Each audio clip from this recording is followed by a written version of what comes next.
Alright, welcome to the Free Yourself podcast. It looks like it's picking up pretty good because you see the wavelengths there. Yeah.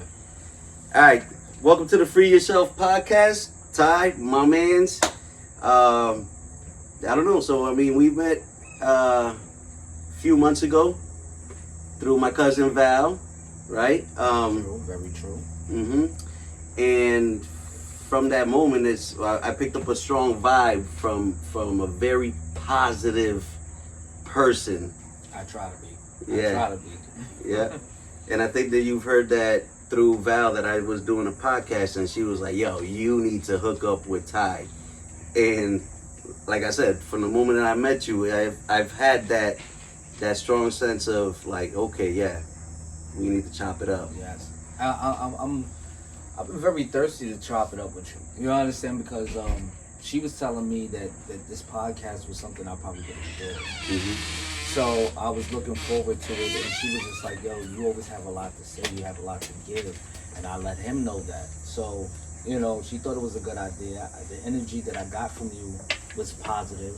So I thought it was a good chemistry we had from jump. Yeah. You know, so it just made me very anxious to see what we can do together. You know what I mean? Yeah. And what we can talk about and get into. Definitely.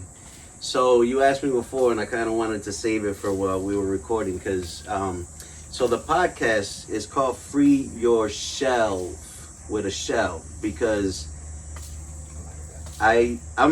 so when I'm thinking, me and my wife started a podcast like a few years ago actually. It's called Blended by Love. Okay. Because we're a big blended family, and it's challenging for the most part, right? But it's built on love as well. So Blended by Love, and we go into talking about that in our podcast. But we've been so busy in our lives that we don't record. We haven't recorded much. But I have the equipment and I have microphones, and I'm not just gonna let them sit there because I like to talk anyway. So I mean, If we got the equipment, let's put it to work. And I like to talk, so naturally, let's put the microphones on and just it talk. Makes sense. It right? makes sense. And so I'm big in astrology. I like astrology, right? And I'm a Cancer, so I'm the crab, right? So in Freeing Your Shelf, it's kind of like a blend of that crab shell, and not necessarily the crab, but like not your regular crab, but there's crabs that get out of their shell, right, to grow. When they grow, they got to get out of one shell to get into another shell. But to like free yourself from your shell, like breaking out of that shell. And when you find that I don't care what anybody thinks about what I love to do, I'm gonna do what I love to do. And fuck it, you know what I'm saying? It's just like, let me break out of this. And it's so liberating. It's so like, it feels good to like, yo, I love doing this. I don't care what anybody says. I want to interject because when you said free, how you say it again? Free yourself. Free yourself, right? Yeah. I feel like you're saying let's get to the meat of life. Ooh. You get what I'm saying? Like when you speak, that's basically what it sounds like to me. Yeah. It sounds like you want to get to the meat of life. Right. And you have to find out who you really are in order for you to actually get to the meat of life. You go through stages. Sometimes you don't even really know what you want yet. You don't know what you like, what you enjoy, what is your calling. Knowing that you like to talk. You may not even know that you like to talk. Somebody else told you like to talk a lot. You understand what I'm saying? That you accepted it at some point, and then you try to make it something that you can do as something for you to study, to people, life in general, and be able to speak on those things. Yeah. You know what I'm saying? So I love it. I love this whole concept of the name, and like it's really hitting home for me because I still feel like no matter how old I get, I'm learning. So I'm still learning about me and what I enjoy, what I like, what I want to figure out, what intrigues me. And so I don't want boundaries. You understand, on what I can do and what I can't do, within reason, of course. But I want to find out who I am completely. You understand? And then times continuously change. Yeah. So there's new adventures during, as times change. You know what I'm saying? Like you can't know what you're into until it's invented. Yeah. So if when it's invented, then you test the waters, you find out, oh, you know what, I kind of enjoy it. I didn't think I was, but now I do, and now it's a part of your life every day. So at any given point in time, anything is subject to change. Your way you're thinking, meeting people and learning from them and filtering down that information to people. Like I study people, like you said to me before, we started. Yeah. You said you're a student of life. You understand? Like I feel like if we all understand each other, you understand, like, because everybody has them things with them lines that just irks you. You understand about people. So we're not trying to judge, but if I understand you, then I'm like, okay, it takes the edge off for me to deal with you a little bit better.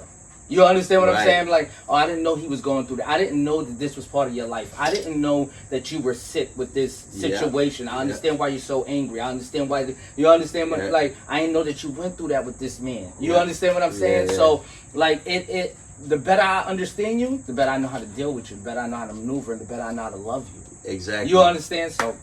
Exactly.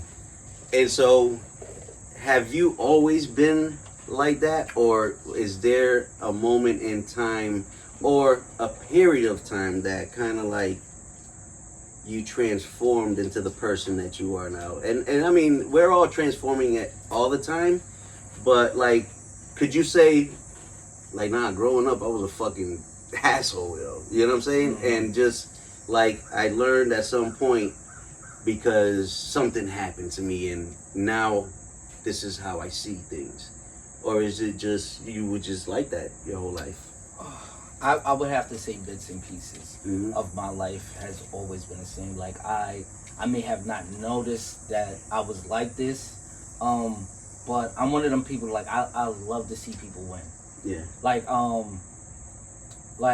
I get, like, there's this big girl. She's a big woman. She's a voluptuous woman. And she's dancing in this dance studio, and I watch her all the time, right? And I mean, like, she bodies it, she kills it, like, and I get, like, if I knew her, like, I get excited and emotional about the situation because I know that I'm not physically a big person, but I know they go through challenges. Like, I know women that don't want to sit in a certain place because she feels like she's too big. Yeah. I know how, you understand? So they go through different struggles, and I noticed that I care a lot. You understand what I'm saying? Like, it's part of me. I love to see people win. On the other side of things, I would have to say me noticing things about myself that I didn't like. You understand? Like, it just didn't sit right with me. So those are the things where I wound up being aware of it, and then I wanted to change it.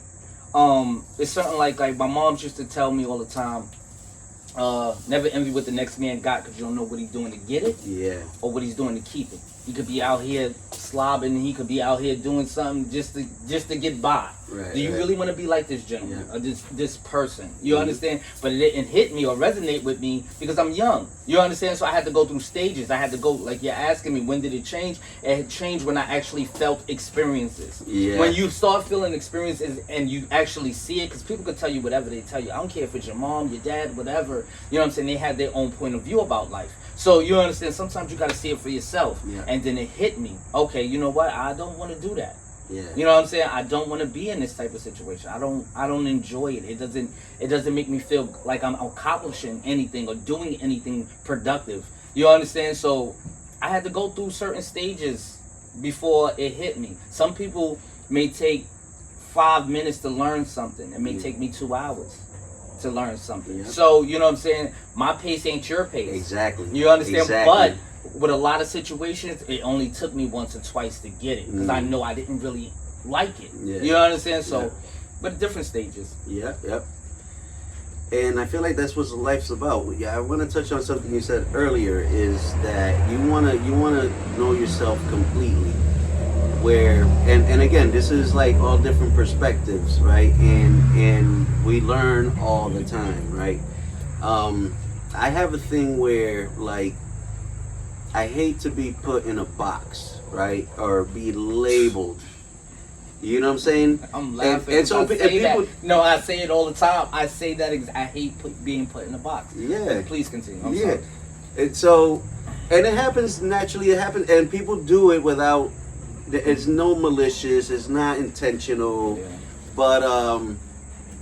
But when you put somebody in a box, or I feel like I'm put in a box, or you're labeling me as such, it's like I can't explain what I'm feeling right now or who I am right now, because like I want to be able to be this in one moment and this in the next moment. Like, don't put me in that box, because like it's human to be grumpy one minute, catch yourself and be happy the next minute, right?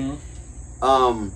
And so that's just an example of just how, okay, you're grumpy. Like, no, give me a second. I'm having a moment. Boom. Like, don't put me in that box, because now I'm definitely gonna be grumpy. Yeah. Like, don't do that, because now I'm getting like irritated. Mm-hmm. You know what I'm saying?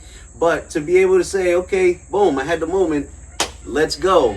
And some people might be like, "Oh, you're crazy, bro. Like, how do you go from being grumpy one minute to being happy? Like, what's wrong with that? Like, don't make me feel a certain type of way because I'm having an emotion that needs to express itself, or I need to express it and get it out of my system." Mm-hmm. Right? And so that's one example. But another example is like, like you would grow up, you're Puerto Rican from Hartford.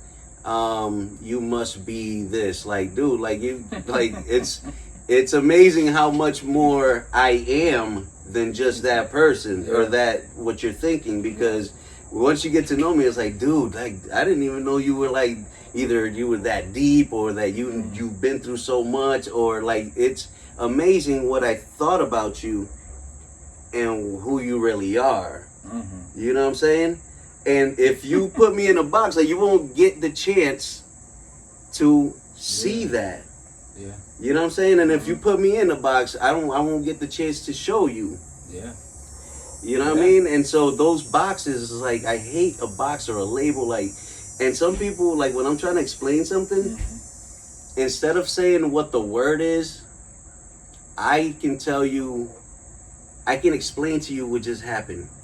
You label it whatever you want. I'm just telling you, like, how did you find that person? How did you find that person? Like, when you talk to them, like, what did you think? And I'm like, instead of saying, well, I found him to be a jerk, or I found him to be very nice, I would rather explain our communication and what happened, and you make whatever you want of it. Because I don't want to say that person was nice or that person was a jerk, where it could have been both, but it's not that. It's just, it is what it is. Like, this interaction went from here to here. Like, and if you want to say, well, you say he's nice, and call it whatever you want. I'm just saying, this is what it was. You know what I'm saying? I just don't like putting that label or putting them in the box, where it's like, fuck a box. Like, yo, we had a great conversation. You're basically setting me up to put the person in the box. Yeah. You know what I'm saying? Yeah. You're asking me to put a label on him. Yeah. You know what I'm saying? When I'd rather not put labels on anyone. You understand what I'm saying? Because I don't even have a label. You know? Like, I don't, if there's a name for what I am completely, I wouldn't know what that name is except for my actual name. You understand what I'm saying? Like, that's a Todd thing. That's a, you know what I'm saying? Like, real. That's a Boog thing. That's you understand? Real. That's who you are. That's the only label you can put on me. You know what I'm saying? I don't want to be put in a box. I don't want to feel like, you know what I'm saying, because I'm black or I'm Puerto Rican, that I'm one-dimensional. You understand what I'm saying? Don't make me a one-dimensional type of person. Yeah. There's a lot of layers that come with every person. A lot of layers. Yep. The only thing that you have on me is that I'm a black man. What comes with me being a black man? Challenges. But I'm also an individual before I'm anything. You understand what I'm saying? So how I was raised, how I perceive things, the things that I were into when I was younger, all of this molded me into who my experiences, you know what I'm saying, molded me into who I am today. So, you know what I'm saying, that mold can never be put next to somebody else's mold and be set the same way and look the same way and perceive the same. It's a totally different, two different molds. Yeah. You understand what I'm saying? Yeah. So how can I be put in a box with someone else when the look is different, the style is different, the swag is different, the energy, Yeah. What are we talking about here? Yeah. You understand what I'm saying? Why would you want to, when the most normal thing about a person is individuality and weirdness? Yeah. Come on, everybody's weird in their own fucking way. Definitely. We're not gonna play like that doesn't exist. But see, people can't seem to separate the two. You're instantly put in a box because of stereotypes. So you know what I'm saying? Oh, because he's Puerto Rican, then he may not be intelligent. He may not. He may be nice with a knife. Because you know the old saying back in the day. You know, Puerto Ricans is nice with knives. And I may not even know how to cut a cucumber right now. You understand what I'm saying? Like but then you get with this person and you actually find out what he's about. You know what I'm saying? And he might actually amaze you. Amaze you, yeah. You understand what I'm saying? Exactly. It's a thing that we call live me that I be on. You know, and I love the fact that I get to talk to so many different people from different areas. You understand? Yeah. Because it helps me understand them. I'm a student. I love to learn people. Yeah. You understand behavior and all of that. I really try to understand why people act the way they do before I jump out the window. Yeah. I feel like that helps me control my anger, my frustration. You know what I'm saying? That's why I keep going back to like the understanding one another and what they're about, and you know what they went through helps me to understand you better and love you better, and you understand? So I always want the person to be free. Yeah. I don't want to be put in a box. Yeah. I don't want to be put where I have to do. If I feel obligated to act like this, then I don't get to enjoy you the way I want to, because I can't even be me. Yeah. You understand what I'm saying? And then you feel like you have to be put in the box because you're trying to put me in the box. Yeah. So obviously you feel like you have to be, you know, a certain way in the front of certain people's eyes. And then that's unfair to you. How do you get to enjoy your life if you can't really completely be yourself? You can't allow yourself to open up and see new things that you may actually enjoy. Yeah. You understand? You're so busy trying to avoid it and put yourself in the box and keep me there with you. You understand what I'm saying? That no, but go ahead. Yeah, and I think I felt some experience because you know you learn through life. Like I wasn't always like this, right? But I've known myself in situations that I had to felt like I had to kind of not be myself, right? And so I understand that what you're talking about, and also on the other side where I can tell somebody's like trying to and it's like, yo, dude, don't worry about it, relax and just be yourself. and you know, and some people just don't understand or don't know how to, okay, let me be myself, because they might, I'm okay. No, clearly you're not. You're still kind of no, yo, don't worry about it, yo, relax, just be yourself. And you're right, it feels like we don't get to experience who we truly are and have the most of that moment when we're like that. You know what I'm saying? Anyways, we can talk about that all day. Yeah. I want to get to, what are you famous for? Okay. What are you? The famous question. Who is Ty? Mostly, I would probably. Well, I want to say it probably is several things. I would say. I'm a dad. Like overall, I'm a phenomenal dad. I would say I'm cocky with it. I don't care. Exactly. You understand what I'm saying? Like, I'm very proud. I believe the word dad is stands for day after day. I don't miss a day. D.A.D stands for day after day. So I'm there I'm there every day. Anybody who knows me knows I'm with my children every day. I want to create moments with them. I want them to know when they have these conversations about their parents, they can't say that the dad wasn't there. That is important to me. how I live my life, I try to live as righteous as I possibly can. And I really stick by that. Like I'm one of them people that if I have it, then I see an old lady in the street trying to catch a cab and nobody stopped, I just called the Uber for her. You know what I'm saying? And then I go about my business. And I'm not one of them people that's online. I guess you would call me a person that's not. I am famous for not being online. Yo, and I'm telling you, that's. I don't know how you do it. That itself is a feat, bro. Like, yo, listen. How do you avoid not being online? I'm gonna be honest with you. It's more of me restricting myself. You know what I'm saying? And how I feel about technology. Now, I feel like we're supposed to evolve. That, you know what I'm saying? It's inevitable. You can't. Right. Evolution is inevitable. Right. So I'm not going to try to stop that. And I think that we need these things, but they were built for convenience and they turn into crutches. You understand what I'm saying? So now you can't live without it. It's like an extra limb. You understand? You can't move without it. And I had woke up one day, you know what I'm saying? I done told people this story a few times. I had woke up one day and I can't remember if it was Facebook or Instagram or whatever it was. And my friend, he had just got this job, you know what I'm saying? Like, and he was about to start his first day. He went live, and I grabbed the phone that morning, and he was brushing his teeth and he was washing his face and he was talking about it, and it just clicked to me like that. I literally am laying in my bed, watching somebody else brush their teeth and wash their face before I do mine, before I brush my own furniture, before I wash my own face. You understand what I'm saying? And it became something that you ultimately rely on.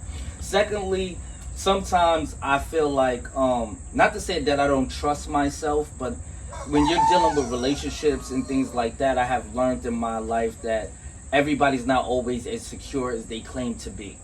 So you understand, I feel like in the beginning, especially in the beginning of relationships, your job is to make sure that your partner feels secure. If you're dealing with someone who's insecure, if you're understanding it and you chose to stick it out with that person, then you should be trying to make sure that person's secure. Yeah. Doesn't necessarily mean you're supposed to live like that, because your job is not to always be doing that. You're supposed to gain the trust where you don't have to do that after a certain amount of time. So you understand what I mean? But if you chose to get into this, because I feel like people are in different parts of different times in their life. You know what I'm saying? Where you have the patience to deal with that type of thing, and then you get to a different point in your life where you don't want it. Like you said, we go back to the box. I don't want to be put in a box that I'm like this guy and this guy and that guy. No, I'm not putting out my energy into that. I'm too old for that. So if you just want to live life and see where it go, I'm with that. Yeah. Nice. Okay. The other thing I would probably say that I'm famous for is trying to be a stand-up dude. Like, I try to keep my word on when I say I'm going to do something. And I stress the word try, because life throw challenges at you, wrenches at you. You know what I'm saying? Anything is subject to change. It's more or less how you deal with it. You understand what I'm saying? So when I try to be stand-up as much as I possibly can, and something changes and I'm gonna hit you up, I'm gonna let you know, I'm gonna talk to you, I'm gonna communicate. You understand? The communication, I believe, should never be not used. You should always use communication to maintain relationships. You understand? Do everybody appreciate it and know how to give it back in return? Because I feel like when you're giving love in any shape or form, whether it's respect to a person or not, you should be considering that person at all times. Like, you know what I mean? Like, I'm gonna replenish your well. That's basically what I'm trying to get at. You understand? Whatever energy you're putting into it, I'm gonna give it back. Maybe, like I say this term all the time, you may be a millionaire, I'm a thousandaire. You know what I mean? But you can give me millionaire gifts and prizes or whatever as a friend. I can't give you that, but I could give you millionaire effort. So if I give you millionaire effort, I'm only a thousandaire, but I make sure that you're important. I make sure that I reach out. I make sure I communicate. And these are the things that I feel like I'm famous for, that people say that it's consistent. I'm consistent with certain and reliable. You know what I'm saying? Those are all dope qualities.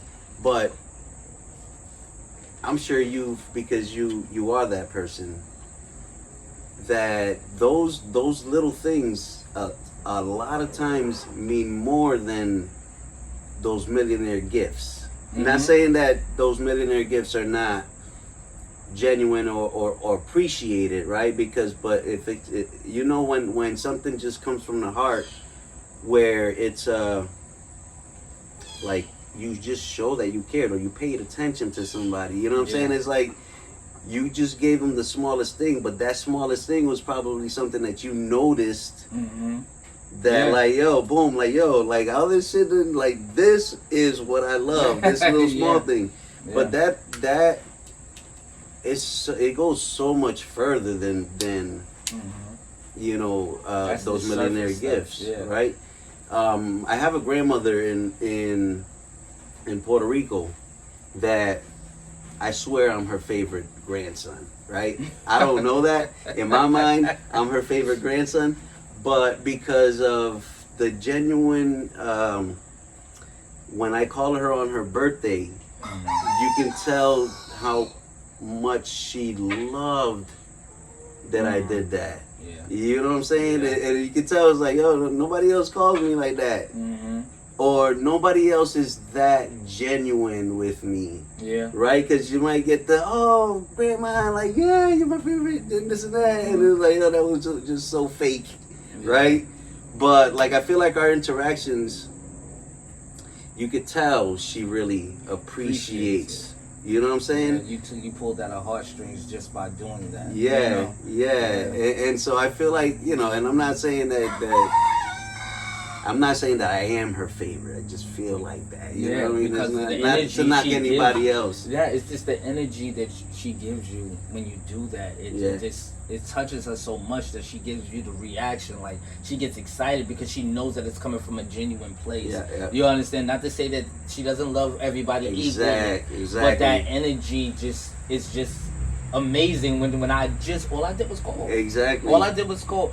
But what's important to you may not be important to me, but if you're important to me, then I guess what is important to you is important to me. You get what I'm saying? So that little thing right there, like, it's nothing to you. Like, I say to you that may be regular. Like, see, I hit people up every time during certain parts of the year, their birthdays or whatever, and nobody else does that. But I'm the only person that does that. And that's regular to me. It's not a big thing to me because I regularly do that. You understand? But for her, it's so important that you provided that service to her, which is only regular, and it's not important to you. You see what I'm saying? Because it's only a regular thing. That's what I mean. Not to say that it doesn't have importance, but I'm just saying that it's important to you to do that every year faithfully. You understand what I'm saying? But it's regular for you to do it, so it's effortless. You get what I'm saying? And for her, she looks at it as that's effort. You understand the effort that she's not getting from nobody else. Right.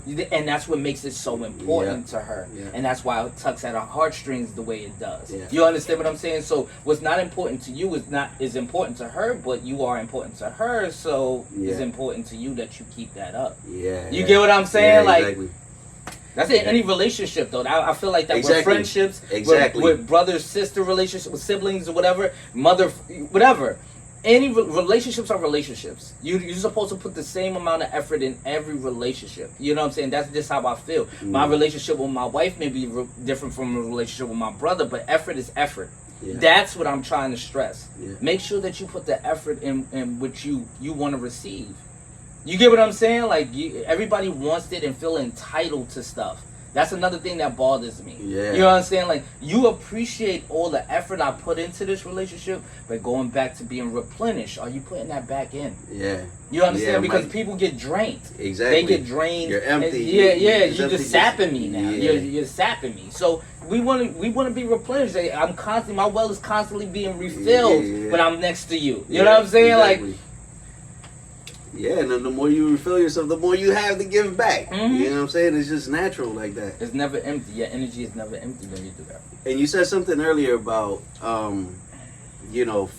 making sure the person is secure when you feel like there is an insecurity in some aspect in their life. Especially if you chose to be in it. Like, you chose to accept that she has these insecurities. That's what I mean. So, like, one example I could give, and it's not that my wife has ever come across as someone that's jealous or like it has to look out for. But I know, in my experience in life as a DJ, you know, if when somebody thinks about a DJ, it's you're doing a party. There's a million girls, and you got to be talking to at least one of them. You know what I'm saying? Dude, and I'm far from that, dude. Like, anybody that knows me knows that this dude, you know, he just DJs. He's a good DJ. Mm-hmm. He does his thing. He leaves. He's not doing any groupies type of shit or doing it to bag a girl or whatever. But, and I'm telling you, like, my wife has never come across as a person through, like, day one. She's never been, like, a jealous type of person. But me, I just felt better for me to just always be genuine and open about making sure that she knows she's the only one I have eyes for, right? And again, she's never expressed to me that she's jealous or anything. But for me, that was my example of you. You know, making sure that person doesn't have not have any reason to double back or doubt you that you're doing anything with anyone else, right? And so I just wanted to share that because when you said that, it's something that I've done because I do DJ and I'm out a lot. But that is something that I never want in my relationship. A doubt that, or an inkling of like, yo, you're cheating on me or you're doing something, because that's like, I don't want to live with somebody that thinks that I'm out there doing something. That right there is gonna cause our relationship to not be like completely open and full. I want to speak on this. Yeah, go ahead. I'm with you. Okay, listen.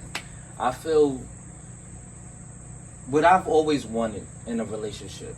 Well, I ain't gonna say I've always wanted. Let me rephrase my statement. You know what I'm saying? I got to a point where I realized what I wanted. You know what I'm saying? I want to be my complete self with anybody that I'm with. I want to be able to always have the lane, because I have this thing where this is what I felt like I recognized through relationships. Okay? People, they come across situations where you can let it make you or break you. You understand what I'm saying? And I've always, for some reason, had faith in love. So I feel like, you know what I'm saying, as long as I'm doing what I'm supposed to do, then it should work out. But I've learned that has to come from both sides. Yep. You know what I'm saying? And so I've always wanted to always be able to, because I feel like, yo, when you come home, your wife is your sanctuary. This is your sanctuary. This is where you take off all the masks from work, from the DJ, and from, you know what I'm saying, hanging with the fellas. Even if when you can be yourself with your fellas, you still kind of put on a mask here and there, small little mask, you know, because certain shit is just not for the fellas. You understand what I'm saying? But your wife is supposed to be your best friend.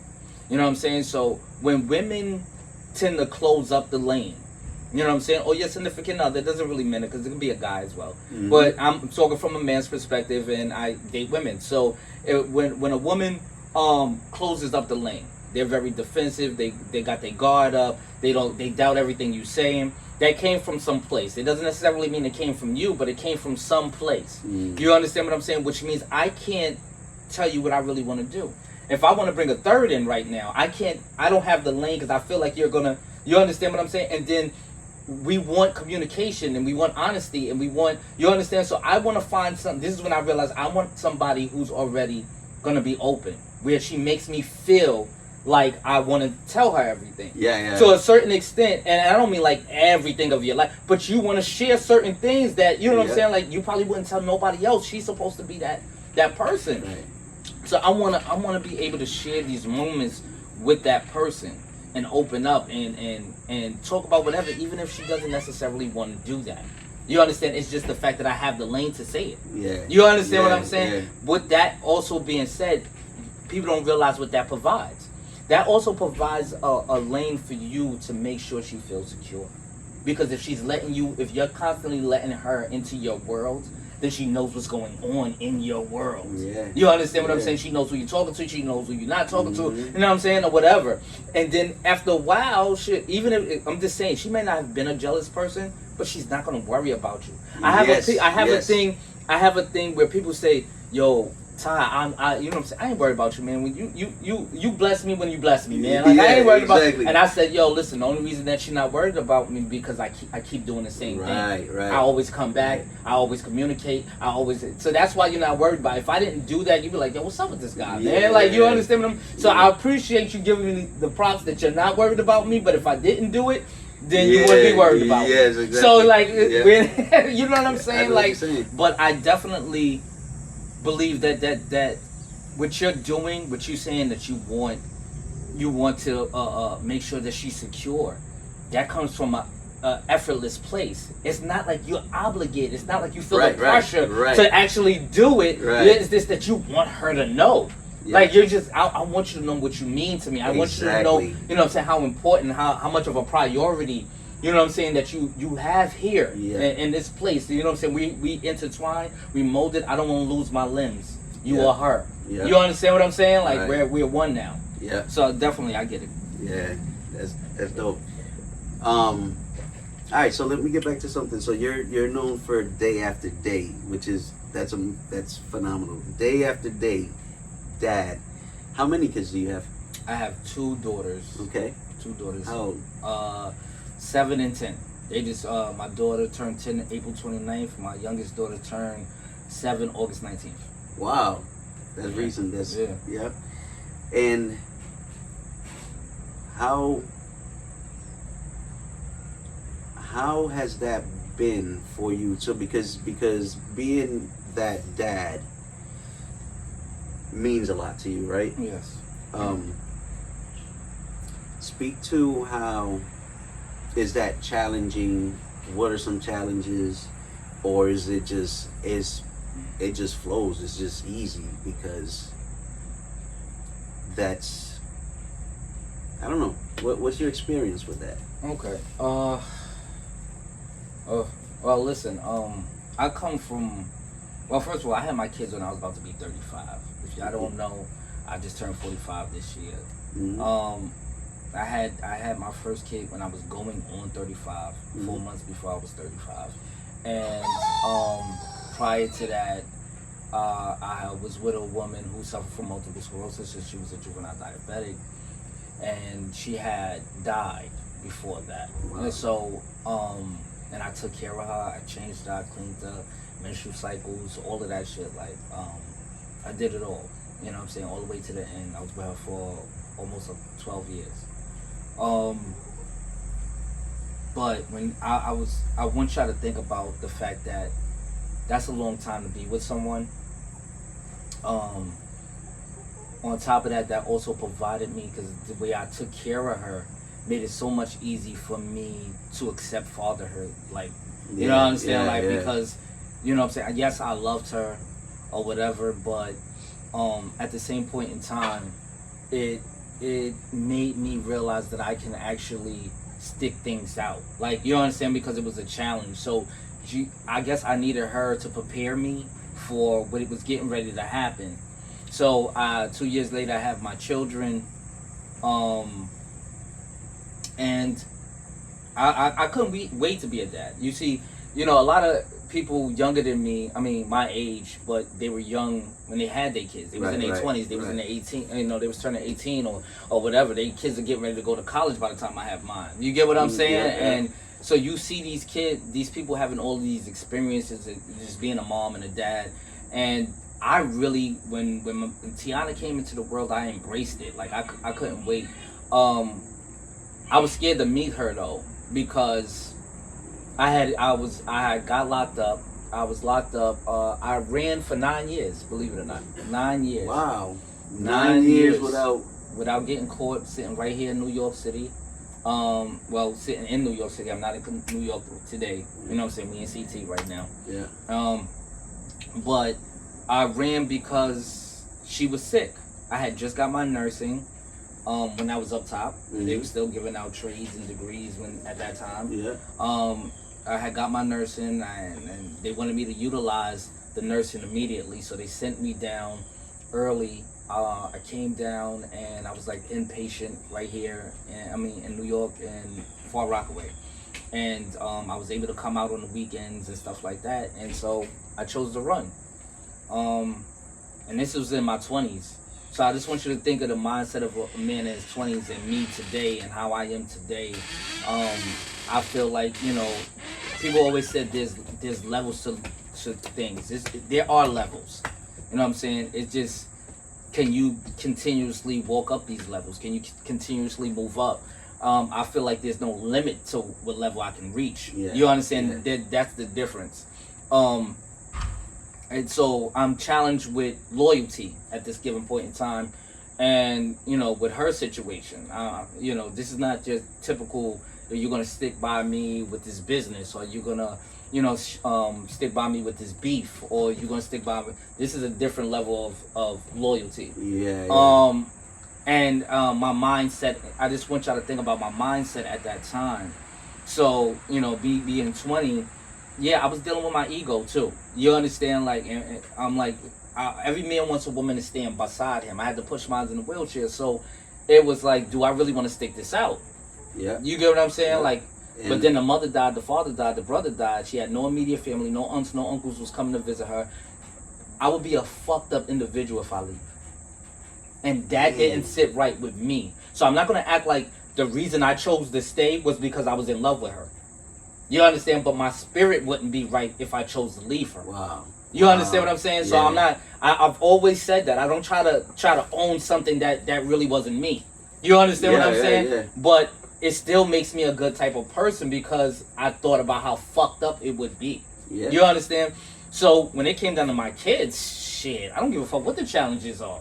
Do you understand what I'm saying? Like, I really don't care. What I want for my kids is to be there more than anything. I want them to see that I exist, that I want to fight for them. I want to ride with them. I want them to grow with me. I want to make moments and memories with them. You understand what I'm saying? They're going to remember me when I die. You understand? And that's one of the main things I want when I die, too. Yeah. When I die, this is how I want to be remembered. I want to be remembered as a good dude, a good dad, a good brother, a good friend, a good husband, a good. You understand? That's the most richest thing you can provide for me on my way out. Right. You understand? So that's where I'm at. Man, bro, that's lovely. I can imagine your daughters just love the shit out of you, bro. Yeah. She know. Yeah. You know what I'm saying? Like, she know they That's daddies. amazing, yeah, bro. they daddies little girls, man. And what you're doing is you're probably raising two beautiful people that are going to be beautiful women, beautiful people.